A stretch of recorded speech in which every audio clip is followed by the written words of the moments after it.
I'm Jeff Goodman, and this is the Good and Plenty podcast on CLNS Media. This is the podcast that will keep you up to date on all levels of hoops. Insight, info you will not get anywhere else. Big-time guests, interviews, no BS. Conversations with players, coaches, and execs. We'll have this every Tuesday in the offseason. Then as we ramp up towards the year, we'll have one focused on the NBA and another heavily focused on college hoops as the season draws closer. Stay up to date. Make sure you subscribe to the podcast. It'll be on iTunes, but for now, just check my Twitter page at Goodman Hoops for Good and Plenty updates. Our first guest, none other than Fox's Doug Gottlieb, who always keeps it real. All right, now joining me, Doug Gottlieb. And Doug, we'll talk a little bit about the NBA draft here. First of all, number one, is it even up for debate? I mean, isn't it DeAndre Ayton and then everybody else? I think it is. I mean, look, there's probably more talent, Jeff, at the center spot than there's been in years in the NBA. I mean, in terms of versatility of some of these big guys, gone are the days of the big slugs. I mean, even Roy Hibbert is out of the league now. Yeah. And he's replaced by newer, better versions. Karl Anthony Towns, Joel Embiid. Porzingis is more of a 4, but you kind of get the idea, right? Like DeMarcus Cousins now, before injury, was more could face up as well as score with his back to the basket. These are super, super talented players. But show me where they are deep in the playoffs. You have to have small ball, and this is the. And I know you haven't covered NFL football, but you know sports. This is the Saquon Barkley debate. Yeah. Right? Like, Saquon Barkley's awesome. Awesome. I have no doubt that Saquon Barkley's going to be a good NFL player.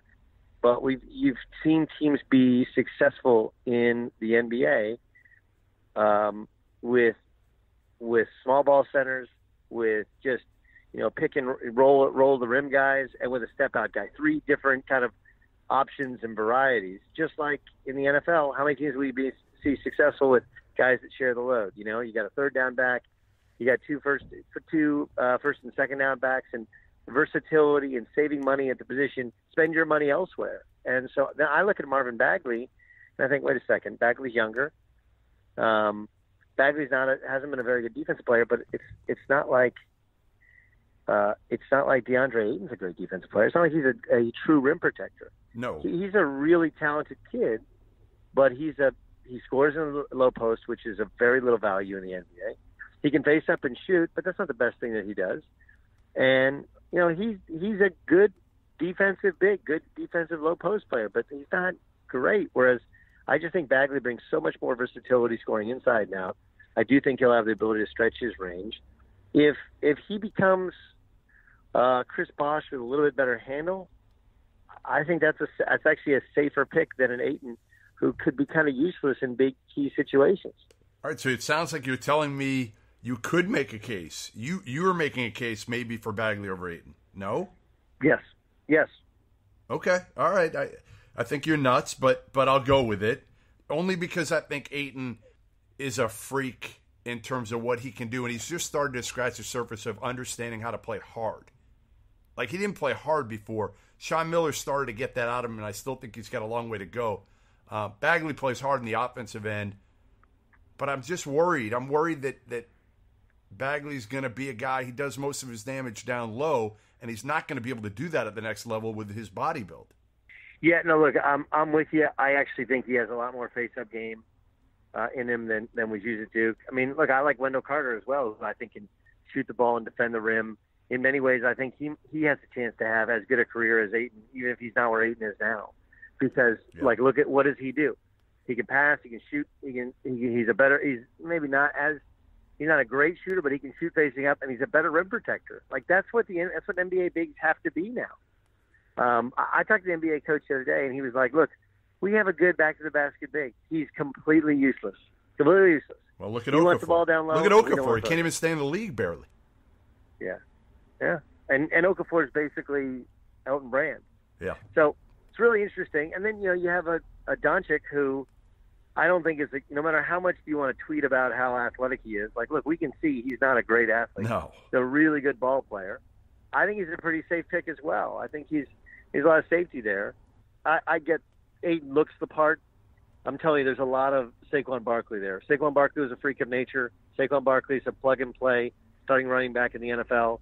I got nothing bad to say about Saquon Barkley, but you don't need to draft Saquon Barkley at number 2, just like you don't need to, or definitely not number 1, just like I'm not sure you need to draft a true center at 1. So the two guys, to me, that are the biggest X factors at the top of the draft, top 10, were former AAU teammates, and that's Michael Porter Jr. and Trae Young. Yeah. Porter, where would you take Porter? Like, first of all, I say Porter, a healthy Michael Porter Jr. would be the second pick in the draft. Healthy. He's not. Obviously, we know that. Where would you take Michael Porter Jr. if the medicals and the doctors came back to you and said, hey, you know what? We feel pretty good about the fact that he's not a major, major risk. I would not. I mean, like, look, we haven't even talked Mo Bamba. Isn't Mo Bamba what the future of basketball NBA center is going to look like? If he can make a shot. I know he might not have the. Yeah. If he can make a shot, correct. Yeah. But that has a tendency to that's just about, does he have the work ethic? Seems like. You know, I mean, the Boston Celtics had a guy that. Yeah. Boston, I do too, and I've watched some of the videos, and it's gotten better. And within this rookie contract, he may be the best of all of them. I would not take him ahead of any of the previously listed, and I would probably put Colin Sexton ahead of Porter. Now, look, Porter can do just about everything you want offensively. He's a little soft. He is. With me, it's something that you tweeted about that I'm sure, defender of every one of these kids guy doesn't like, which is there's just something in terms of how both of these kids, but Porter maybe especially, how they interact with other people that rubs people kind of the wrong way. And it's not that there's these guys, it's very important that, like, it's not like they're gangbangers, right? Like they ladies' men when there's kids everywhere, they're party guys, they drink. That's not what this is. No. They've almost been raised in an environment which is too perfect. It's too pristine. And so they've never been coached. I know people who've tried to coach them are like, they're not really coachable. They're not susceptible. Yeah, they're not, again, well, they're a little bit different socially, and I've been around Michael a lot, and I've said it. My interactions with him have been great. Looks me in the eye, smiles, can carry on a conversation. He's fine, and maybe it takes him time to get comfortable with somebody. I don't know, but I've heard enough of it from NBA guys who went in and watched him practice before he got hurt, or watched the team practice and watched him around his teammates, and they were turned off. Yeah, I think there's some of that. And, he was at the was it the Global Games? What was the deal in Portland 2 years ago? Yeah, was it Adidas Nations or the other thing? The Global. No, the other Global thing. Games. Yeah. The other thing. And I don't even know, I'm really close friends with Miles Simon, but I don't even think Miles saw it.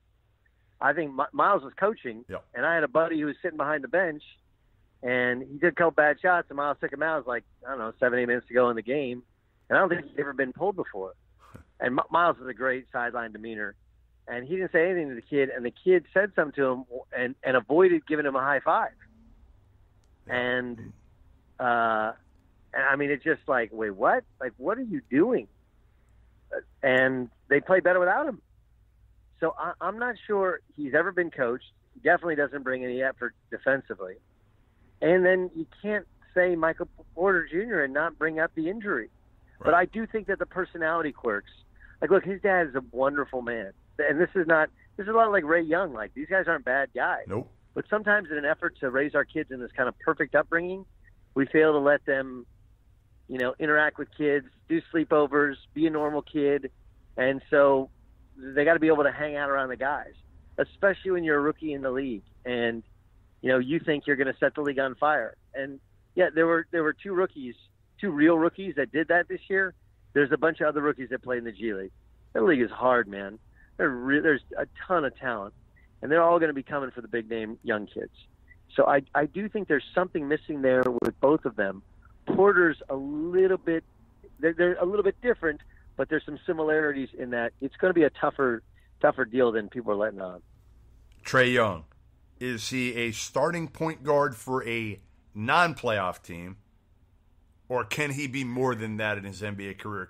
He's not going to be Steph Curry. I understand the comparisons and kind of what they do well and their weaknesses coming out of college are similar. But Trae Young actually, to be honest, has shown to be a much better passer than Steph Curry probably did coming out of Davidson. Right. What do you think Trae Young's ceiling is? What do you think his floor is? Well, I do think the passing is the part that a lot of the NBA guys like. I don't really like him. And I don't really like this. He's a little bit too much on social media. He's a little bit. He does love his fame, and he loves the idea of proving everybody wrong. And yet, when you're in any way critical, you become part of a hater, the hater generation. I don't think he'll be Steph, but what is his ceiling? I mean, he can really pass and he can really shoot. I mean, look, if he can become more athletic and get a body and guard somebody, he could be a starting point guard. I'm trying to think if there's somebody like him. There's not too many other guys like him now because most guys, again, in the league are more like Colin Sexton that are coming in or have come in lately at the point guard position than are like Trae Young. Yeah, I'm writing an article right now for The Athletic on why I would take Sexton ahead of him. Sexton scares the hell out of me, Doug. Because he can't shoot? And because he's not really a good passer? Because he doesn't make good decisions. And he dribble, and everybody stands around and watches him. Well, but there's a couple parts to that. Now, remember, he didn't play the point for the most part in high school. Right, the kid Harper, who's at Auburn, played the point more than he did. Yeah. Sexton's a late bloomer. Look, this is part of what gives Trae Young hope is that Trae Young has been wired to do this. This is all that he's ever hoped to do in his entire life is be the next Steph Curry. I mean, he's unbelievable at reading a ball screen. He has great vision. Yep. He can do all the ball handling drills you want. I think Trae Young's flaws are he's just not a very good athlete. He's not very tough. And if you're not tough at his size, oof. And, he has to have the ball in his hands to be successful. And there's a lack of there's a competitive gene only when he has the ball and he wants to make a shot. He settles too much. Whereas Colin Sexton, I think, can affect the game at both ends. I think he can guard. Remember, everybody in the NBA, they like to switch 1 through 4. And if you're going to be that one, you better be able to be tough, or you just can't be a starter. And it's hard to be a backup if you're not. He is tough. Now, if you can really shoot, that helps, and you can really pass, that helps. And I mean, you give a huge advantage to Trae, but not a great athlete. Although you can improve some of that, and it looks like with some of the workouts, his body's changing. And it will change and develop. But I just don't know if he has what Sexton has in terms of a toughness, a motor, a leadership quality. What's interesting about Trae is in workouts, he's a great workout guy, but he's a terrible practice player. Terrible. But he hasn't been taught how to guard either. He has not been held accountable to have to guard under Lon Kruger, who's the best guy in the world. But let's face it, nobody had to guard at that team last year. Yeah. I don't know if no one had to guard or if they all took on the identity of Trae Young. Maybe. Right? Maybe that certainly helped. I mean, you take on the identity. Whoever your best player is, that's who you are as a team, especially in college. And Trae didn't try. And, they tried to get him. They tried to embarrass him by having him watch film. But, yes, they should have taken him out. The problem was that they were so successful early in the year, they're like, well, if we take him out, we're going to suck. But you had to take him out. It's the only way he'll learn to start guarding people. So, yeah, it was a hard deal, I think, for Lon and his crew. It's a hard one, what his ceiling is. But I like Sexton just because you can the court opens up so much. He's got that burst. Much, yeah. That if you have that burst and you can't put a hand on you, I don't know how a Trae Young keeps a guy in front, whereas Colin Sexton can. He's got to obviously put massive time into his jump shot, but he is a worker. He is a grinder. He is a competitor. And I think those things, the skill refinement can come. Now, for Trae, I think he has to be the starter. He will be a starter. Like, wherever this is one of the problems, is you're going to draft him in the top 10. And you get drafted in the top 10, and now they hand you the ball, and it can be sink or swim very, very quickly, whereas in truth, he's probably better off going in the teens and the 20s to a good team where he doesn't have to play right away can work on his body, can come off the bench, can understand how to guard people. I just don't think he'll be afforded that time, and it may end up hurting him in the long run. Yeah, I mean, listen, obviously most guys I think it would be easier to go in the 20s, and most of these guys aren't ready. I mean, even Mo Bamba, he's ready on the defensive end, but he's not ready offensively. Jaren Jackson, I mean, he didn't do a whole heck of a lot at Michigan State, and he's probably going to go in the top 4. He could end up going 2 at the end of the day. Yeah, the problem with Jaren Jackson is, we talk about Lonzo having to change his shot. Jaren Jackson's ball doesn't spin at all. Yeah. Now, in fairness to him, he didn't have a true point guard at Michigan State. They had 2 4-man and a 5-man out in the court. Miles Bridges out there with him. Miles Bridges. Yeah. I mean, they had too many big guys and not good enough guards, and their spacing wasn't great. I do think that some of the stuff that's been discussed by like Wendell Carter is accurate in that. And some of these college coaches, they don't run any why don't they run any NBA stuff? No, people aren't running pistol, especially they're not spacing the floor. I don't. They're kind of stuck in doing the stuff they've always done, and the game is just changing and evolving very, very quickly. All right, the most overrated player in this draft, pertaining to like where people are expecting them to get picked right now. Who's the guy you're not a huge believer in right now? Well, who's yours? I would say mine would probably be Colin Sexton. To be honest, he just scares the hell out of me. If people have him going that high, 6, 7, somewhere around there, Robert Williams scares me. I know he can be Clint Capella. Because of this. Yeah. The difference is this, guys. Does he have that motor? It's like Jordan Bell. I thought, and I still think he'll be pretty good. Jordan Bell had a great motor in college. Yep. And it's pretty good in the pros. It's not great yet there. Robert Williams is a bigger, probably better athlete, or I don't know if he's the athlete Jordan Bell is. He's a ferocious rebounder, dunker, but he doesn't always have a great motor. Now, some of that is, did they use him the right way? Did they play him at a 5 as just simply a role man? I would say, and look, here's a guy who's underrated. We'll get to that probably next. Yeah. Overrated, maybe Shy. Only people love him right now. They love him, and he was good. Yeah, because when he walks in the gym, he just looks the part. Yep. He's a good kid. He's a good player. He has good feel, but he can't shoot. Good defender. He's not really a passer. So what? Yeah, what is he? He's like a rotation guy at best. So I would probably say Shy, only that I've heard him skyrocketing up, like people going crazy over him. Trying to trade up for him. Yeah. No, I'm with you. Mikal Bridges, I think, he's going to be a good player in the NBA, but I'm not sure if his ceiling's going to be as high as some of these other guys. And Miles Bridges. Yeah, I'm kind of with Dockich on Miles Bridges. Yeah, I know you are. No, I know you are. Yeah. And I understand. What he's saying is, what people don't understand is when you say game, that means, can I give you the ball and you go get a shot? Right. And Miles Bridges, not really. That's not his now, game Miles right Bridges, now. No. It's not, and it's hard to improve that, right?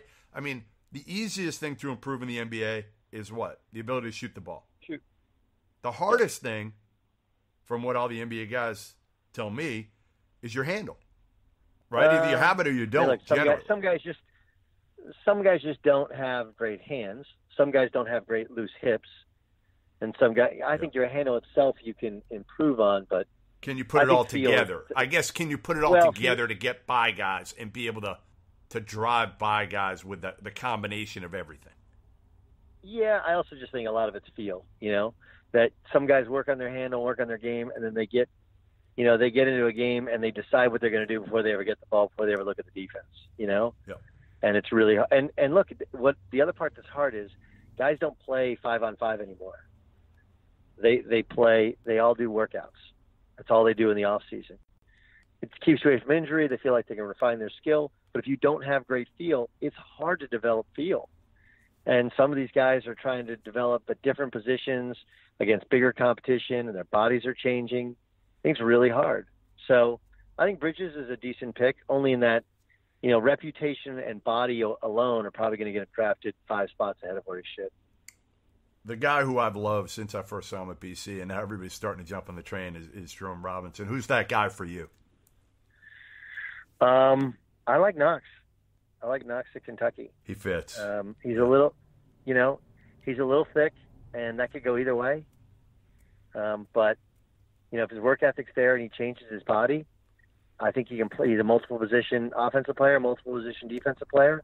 I think he's a good shooter. I think he's a good athlete. That would be probably one of my guys that I would be willing to say I think he can be a starter in the NBA. Does Kawhi Leonard get dealt on draft night? Last year was Jimmy Butler. Would Kawhi go, or will the Spurs just wait it out and see what they can get and not be forced to have to take something quickly? Because that is kind of against R.C. Buford's nature, isn't it? Some, but I think, look, if anybody this is my belief, anybody who says, well, you can't trade him to a team that's in the Western Conference. Yeah, who cares? Why? That's stupid. Just make a good trade. Get the best trade you can get. Right. Right. Indiana Pacers trade away Paul George. They got the better end of a trade. Yeah. Didn't matter who they traded. No. They got two starters for one starter who was going to leave anyway. It's a good trade. Make the best trade. And I think R.C. Buford will if he's forced to. I think some of this is also a game of chicken with Kawhi's people wanting the Supermax and then probably not wanting to give him the Supermax. And it's a really, really hard deal. The crazy thing is that the Supermax, the intent and the creation of the Supermax was to keep players in the team that drafted them. And it may actually end up having the opposite intended effect. Yeah, I mean, listen, to me, the hard part for the Spurs is Kawhi's value has always been really high, or certainly over the last few years. It keeps going up, up, up. Now it's probably at the lowest it's been in years. And it's because of the physical. And now the one thing we question with Kawhi Leonard, we've never questioned before, which is the emotional part of it. The part upstairs, because what's he always been known for? Playing hard, all about team, low maintenance, all of that. And now people are questioning, well, are the people around him, putting things in his head to kind of factor into that? Yeah, I mean, I thought once Tony Parker said my injury was 100 times worse. Wow. I thought that was all right, he's done here. You just can't do it as a teammate. And Tony's been known in San Antonio as not being the greatest teammate in the world, obviously for some off the court reasons. But I think those old guys thought they had a chance. Everybody thought they had a chance to make a run at Golden State this year, and I think that was accurate. But and so you can be bitter as hell at a guy that you think is fine, and he's not playing. But you can't say that. You can't say that publicly. Yeah. I just you're basically calling a guy, the P word. That's what you're doing, and we know how that does not use that. It ends up in two ways: a fight, or I'm out. And it looks like it's ended up with I'm out. All right. Well, I know you're out. I think you might have a meeting scheduled with Puma, right? Yeah, Puma. I heard Puma's getting Trae Young as well. I don't know if that's the case, but, listen, DeAndre Ayton, great pickup for Puma. Marvin Bagley, there's no way he's going to sell any shoes, especially if he gets drafted by Sacramento. I mean, Nike wasn't going to outbid Puma. Puma needed these guys for credibility now. Right. That's what it's about. It's about credibility. Hey, we're back in this thing. Right. Make a splash. Probably overspend. Yep. And then the thing they'll have to deal with is, and look, the Jay-Z thing. I mean, we can both laugh it off, but it's real. I mean the biggest endorser, the best endorsement deal Adidas has ever signed was with Kanye. Yeah. I mean, they charge a boatload for those shoes, and they get return on their investment. So. I wouldn't buy Kanye's shoes, but apparently other people do, and I think it's going to be interesting. Man, look, Nike's going to swoop in and get whoever the best player is. Correct. Anyway. There's not really that guy in this draft because they're all bigs. They're all bigs, and they're all super young, and we don't know how they're going to develop. Right. Nike will get him on the second contract. Nike will get him on the next contract. Yeah, you would think. Although they didn't get Steph on the second contract. Right. They didn't get some guys. But does anybody sell a ton of? Who sells a ton of shoes anymore? Nobody. Right? Who's worth it? KD, LeBron, Steph Curry. Right. Right. Nobody does. And even then, the shoes have got to be good, or it doesn't really matter. Exactly. Right. Yep, that's right. Like if the shoes aren't good, nobody cares. Doesn't matter. So, Well, listen, I appreciate you jumping on for the first edition here. This is good. I appreciate it, and hopefully this draft will be entertaining. There'll be some trades. There'll be some surprises, and we'll touch. Are you going to be airing all the dirt that you know now that you don't work at ESPN? Yeah, all of it. All of it's going to come out, and then nobody will ever talk to me again. Like, how good would that be if I just wrote a book about everything? You just gotta be smart about it. I'd have to go into witness protection. That would be good. Right? That'd be good. Write a book, go into witness protection. All right, thanks, man. Hey, congrats on the new gig. We'll talk soon. You got it. Later. Marvin Bagley over DeAndre Ayton. Wow. Doug Gottlieb coming up strong, unafraid to give his opinion as usual. The draft approaching just hours away now, and it's going to be interesting because this draft much stronger than next year's. So it will be interesting to see how many teams are able to move up and down. The Clippers, certainly they have 2 picks late in the lottery. They want to try to move up if they can, get into that top probably 6 or 7 range, because there is a drop-off after that. And, again, we'll see how Michael Porter's medicals check out. And obviously there's that Kawhi factor and what happens there. We touched on it a little bit, but this is a guy right now who does not want to be in San Antonio.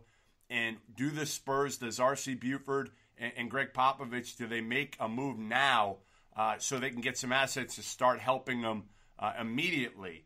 And the biggest, the taker, the team that can do the most is certainly the Boston Celtics and Danny Ainge. They've got everything at their disposal. They've got young players. They've got proven superstars. They've got picks. And if you're Danny Ainge, do you sit tight and just wait to see what this team looks like next year? With a healthy Gordon Hayward, with a healthy Kyrie Irving to go along with the young core now of Jason Tatum, who emerged, and Jaylen Brown and Al Horford.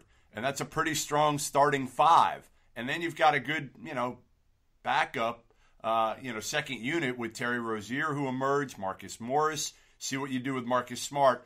Or do you pull the trigger and make a deal for Kawhi Leonard? The hard part right now, as we touch on, is, again, you've got the questions with his physical well-being, and are you able to get all those medical records and see how he's doing and assess it? And then there's the emotional standpoint, and Kawhi not really being Kawhi this past year and people taking shots at him because he didn't want to play basketball. How bad is this injury? And do you part with a Jaylen Brown? I don't part with a Jason Tatum. There's no way in hell I'm parting with Jason Tatum, no matter what the asking price, unless it's maybe Anthony Davis. That's about it. But Tatum's on a great contract.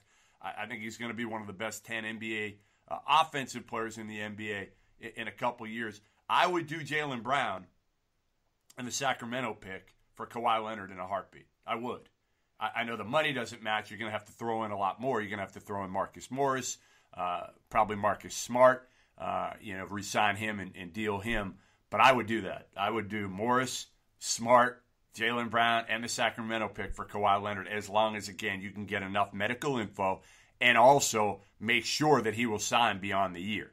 That's the other key. You can't roll the dice like Oklahoma City did with Paul George without some sort of indication that he'll stick in Boston long term. But it should be interesting because, again, you're going to have a couple trades. You always do. Last year it was Jimmy Butler, who was traded by Chicago to Minnesota.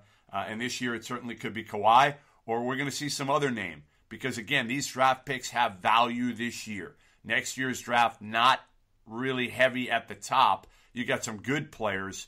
Cam Reddish, they're all at Duke, really. They're all going to be at Duke. Cam Reddish, R.J. Barrett are 2. Zion Williamson, who I think is a little bit overrated, but he's a freak of nature in terms of what he can do at his size. So anyway, thanks for stopping by the first edition of Good and Plenty in the Books. Again, thanks to Doug Gottlieb for joining me, everybody listening, and check my Twitter at Goodman Hoops for updates. Again, it will be on iTunes. It's not going to be on iTunes until after this first episode. Thanks.